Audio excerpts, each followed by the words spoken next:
ಎಲ್ರಿಗೂ ನಮಸ್ಕಾರ. ನಾನು ಚೆನ್ನಾಗಿದ್ದೀನಿ, ನೀವೆಲ್ಲರೂ ಚೆನ್ನಾಗಿದ್ದೀರಾ ಅಂತ ತಿಳ್ಕೊಂಡಿದ್ದೀನಿ. ಯಾರೆಲ್ಲ ನನ್ನ ಚಾನಲ್ ನೋಡ್ತಿದ್ದೀರಾ ದಯವಿಟ್ಟು ಸಬ್ಸ್ಕ್ರೈಬ್ ಮಾಡಿ, ಒಂದು ಲೈಕ್ ಕೊಡಿ. ಬನ್ನಿ ಇವತ್ತಿನ ವ್ಲಾಗ್ ಸ್ಟಾರ್ಟ್ ಮಾಡೋಣ.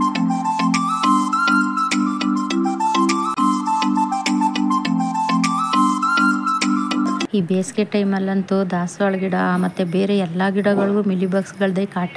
ಹಾಗಾಗಿ ನಾನಿವತ್ತು ಸೇವಂತಿಗೆ ಗಿಡಗಳಿಗೆ ಮಿಲಿಬಗ್ಸ್ ಬಂದಿರೋದ್ರಿಂದ ಅದನ್ನು ಯಾವ ರೀತಿ ಹೋಗ್ಲಾಡಿಸೋದು ಅನ್ನೋದ್ರ ಬಗ್ಗೆ ತಿಳಿಸ್ತಾ ಇದ್ದೀನಿ. ನೋಡಿ, ನಾನು ಅಕ್ಕಿ ತೊಳೆದಿರೋ ನೀರು ತಗೊಂಡಿದ್ದೀನಿ. ಅಕ್ಕಿ ತೊಳೆದಿರೋ ನೀರಿಗೆ ನಾನು 1 ಗ್ಲಾಸಷ್ಟು ಮಜ್ಜಿಗೆ ಹಾಕ್ಕೊಳ್ತಾ ಇದ್ದೀನಿ. ಮಜ್ಜಿಗೆ ಹುಳಿ ಮಜ್ಜಿಗೆ ಆಗಿರಬೇಕು. ತುಂಬ ಹುಳಿ ಬಂದರೆ ಇನ್ನೂ ಒಳ್ಳೆಯದೇ.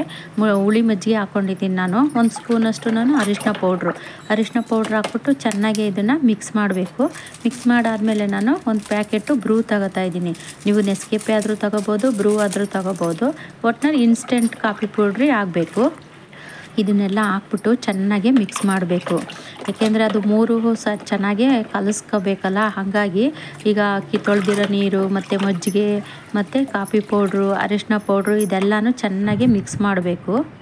ಅದೆಲ್ಲ ಚೆನ್ನಾಗಿ ಮಿಕ್ಸ್ ಮಾಡಾದಮೇಲೆ ನೋಡಿ, ಇವಾಗ ನಾನು ಒಂದು ಸ್ಪ್ರೇ ಬಾಟ್ಲಿಗೆ ಫಿಲ್ಟ್ರ್ ಮಾಡ್ಕೊತಾ ಇದ್ದೀನಿ.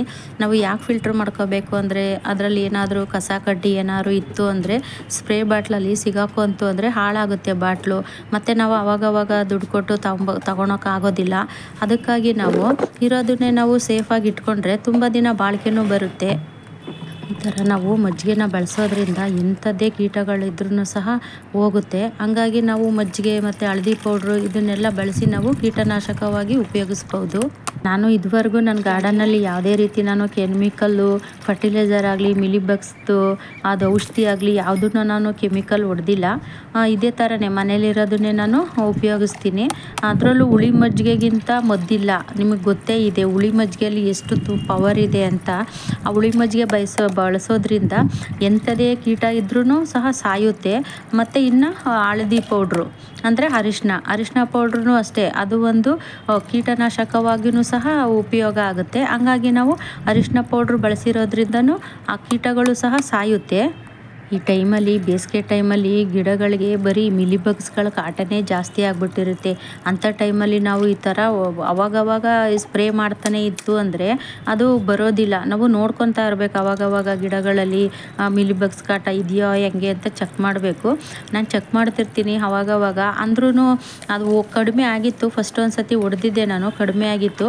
ಅದು ಎಲ್ಲೋ ಒಂದೇ ಒಂದು ಗಿಡದಲ್ಲಿ ಸ್ಟಾರ್ಟ್ ಆಗಿಬಿಟ್ಟಿದೆ. ಮತ್ತು ಅದು ಹೆಂಗೆ ಅಂಟುತ್ತೆ ಅಂದರೆ ಆ ಎಲೆ ಮುಟ್ಟಿದ್ರೇ ಸಾಕು ಹಂಗಂಗೆ ಅಂಟುತ್ತೆ. ಹಂಗಾಗಿ ನಾನು ಇವತ್ತು ಈ ಥರ ಒಂದು ಸ್ಪ್ರೇ ಮಾಡೋಣ ಅಂತ ಅಂದ್ಬಿಟ್ಟು ಈ ಮಿಲಿಬಗ್ಸಿಗೆ ಇದನ್ನು ರೆಡಿ ಮಾಡ್ತಾ ಇದ್ದೀನಿ. ಈ ಬೇಸಿಗೆ ಟೈಮಲ್ಲಿ ನಾವು ಗಿಡಗಳಿಗೆ ತುಂಬಾ ಕೇರ್ ಮಾಡಬೇಕು.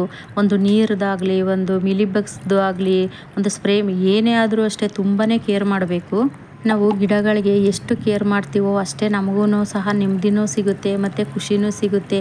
ಅದೇ ಬೇರೆಯವರಿಗೆ ನಾವು ಸಂಬಂಧಿಕರಿಗೆ ಆಗಲಿ ಯಾರಿಗೇ ಆದ್ರೂ ನಾವು ಎಷ್ಟೇ ಖರ್ಚು ಮಾಡಿ ಎಷ್ಟೇ ಚೆನ್ನಾಗಿ ನೋಡ್ಕೊಂಡ್ರು ನಮ್ಮನ್ನು ಕಾಲು ಕಸದ ಥರನೇ ನೋಡ್ತಾರೆ. ಹಂಗಾಗಿ ನಾವು ಅವ್ರಿಗೆ ಮಾಡೋ ಬದಲು ನಾವು ಒಂದು 100 ರೂಪಾಯಿ 50 ರೂಪಾಯಿ ಕೊಟ್ಟು ಒಂದು ಗಿಡ ತಗೊಬಂದು ನೆಟ್ಟರೆ, ನಮ್ಮ ಟೆರೆಸಲ್ಲೋ ಅಥವಾ ನಮ್ಮ ಮನೆ ಅಕ್ಕಪಕ್ಕದಲ್ಲೋ ಎಲ್ಲೋ ಒಂದು ಕಡೆ ನೆಟ್ಟರೆ ನಮ್ಗೆ ಅದರಿಂದ ಖುಷಿನೂ ಸಿಗುತ್ತೆ, ನೆಮ್ಮದಿನೂ ಸಿಗುತ್ತೆ. ನಮಗೇನಾದರೂ ಒಂದು ಬೇಜಾರು ಅಂತ ಅನಿಸ್ದಾಗ ನಾವು ಟೆರೆಸ್ಸಿಗೆ ಹೋಗಿ ಕೂತ್ಕೊಂಡ್ರೆ ಎಷ್ಟು ನೆಮ್ಮದಿ ಇರುತ್ತೆ ಅಂದರೆ ತುಂಬ ಚೆನ್ನಾಗಿ ನೆಮ್ಮದಿನೂ ಸಿಗುತ್ತೆ.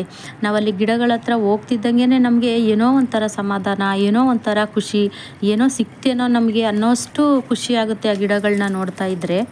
ನಾನು ಆ ಸ್ಪ್ರೇ ಬಾಟ್ಲಿಗೆಲ್ಲ ಸ್ಪ್ರೇ ಮಾಡ್ಕೊಂಡಿದ್ದಾಯಿತು. ನೋಡಿ, ಇವಾಗ ಸೇವಂತಿಗೆ ಗಿಡದಲ್ಲೇ ನೋಡಿ ಎಷ್ಟು ಹುಳ ಎಲ್ಲ ಆಗ್ಬಿಟ್ಟಿದೆ ಅಂದರೆ ಅದು ಎಲೆ ಎಲ್ಲ ಮುಟ್ಟಿದ್ರೆ ಹಾಗೆ ಅಂಟು ಥರ ಆಗಿದೆ. ನೋಡಿ, ತೋರಿಸ್ತಾ ಇದ್ದೀನಿ ನೋಡಿ ಯಾವ ಥರ ಆಗ್ಬಿಟ್ಟಿದೆ ಎಲ್ಲ. ಅದಕ್ಕೆ ಅಂತ ನಾನು ಇವತ್ತು ಸ್ಪ್ರೇ ಮಾಡೋಣ ಅಂತ ಅಂದ್ಬಿಟ್ಟು ಈ ಔಷಧಿನ ರೆಡಿ ಮಾಡಿ ಇಟ್ಕೊಂಡಿದ್ದೀನಿ.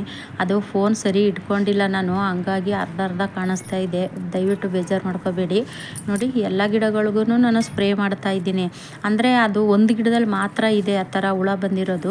ಅಂದರೆ ಇನ್ನು ಮತ್ತೆ ಎಲ್ಲ ಗಿಡಗಳಿಗೂ ಅಂಟ್ಕೊಂಡ್ರೆ ಮತ್ತೆ ಪ್ರಾಬ್ಲಮ್ ಆಗುತ್ತಲ್ಲ ಅಂದ್ಬಿಟ್ಟು ನಾನು ಇವಾಗ ಆ ಒಂದು ಗಿಡ ಬಂದಿರೋದ್ರಿಂದನೇ ನಾನು ಎಲ್ಲ ಗಿಡಗಳಿಗೂ ಸ್ಪ್ರೇ ಮಾಡ್ತಾ ಇದ್ದೀನಿ. ನೋಡಿ, ಈ ಥರ ಅಂದರೆ ನಾವು ನೋಡ್ಕೋಬೇಕು. ಒಂದು ಗಿಡದಲ್ಲಿ ಬಂತು ಅಂದರೆ ಮತ್ತೆ ಎಲ್ಲ ಗಿಡಗಳಿಗೂ ಸ್ಪ್ರೆಡ್ ಆಗಿಬಿಡುತ್ತೆ.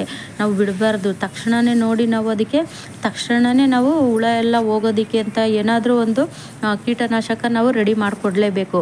ಇದಂತೂ ತುಂಬ ಪವರ್ಫುಲ್ ಕೀಟನಾಶಕ ಅಂತಲೇ ಹೇಳ್ಬೋದು.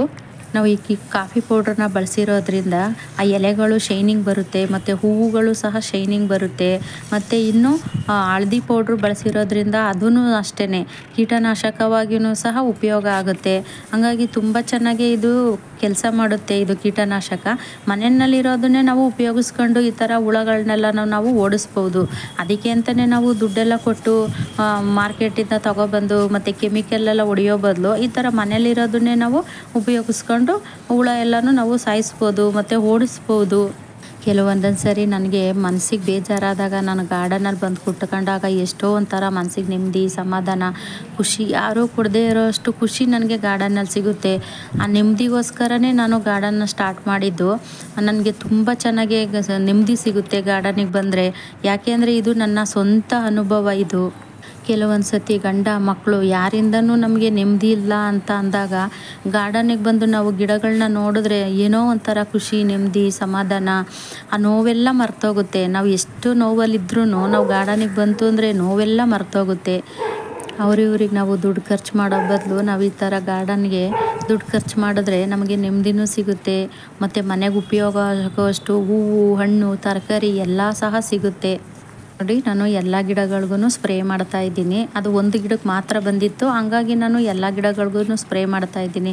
ಮತ್ತು ಇನ್ನು ಎಲ್ಲ ಗಿಡಗಳಿಗೂ ಬಂದರೆ ಪ್ರಾಬ್ಲಮ್ ಆಗುತ್ತೆ ಅಂತ ಸ್ಪ್ರೇ ಮಾಡ್ತಾ ಇದ್ದೀನಿ. ಇದೊಂದು ಚಿಕ್ಕ ಗಿಡ ನರ್ಸರಿ ದೊಡ್ಡಾಲದ ಮರದಿಂದ ತಂದಿದ್ದು. ಅದು ತುಂಬ ಚೆನ್ನಾಗಿ ಬಂದಿದೆ. ನಾನು ಬರುತ್ತೋ ಇಲ್ವೋ ಅನ್ನೋ ಡೌಟ್ ಇತ್ತು. ಪರ್ಪಲ್ ಕಲರ್ ಸೇವಂತಿಗೆ ಚೆನ್ನಾಗಿ ಬರ್ತಾ ಇದೆ. ಅದು ನಾನು ಹೆಚ್ಚಾಗಿ ಸೇವಂತಿಗೆ ಗಿಡಕ್ಕೆ ಈ ಥರ ಹುಳಗಳೆಲ್ಲ ಬರೋ ತನಕನೂ ಬಿಡೋದಿಲ್ಲ. ಈ ಸರಿ ಸ್ವಲ್ಪ ನಾನು ಗಮನಿಸಿಲ್ಲ, ಹಂಗಾಗಿ ಸ್ವಲ್ಪ ಹುಳಗಳೆಲ್ಲ ಆಗಿಬಿಟ್ಟಿದೆ. ಹಾಗಾಗಿ ಇವಾಗ ಅದಕ್ಕೆ ಸ್ಪ್ರೇ ಮಾಡೋಣ ಅಂತ ಅಂದ್ಬಿಟ್ಟು ನಾನು ಈ ಔಷಧಿನ ರೆಡಿ ಮಾಡಿದ್ದೀನಿ.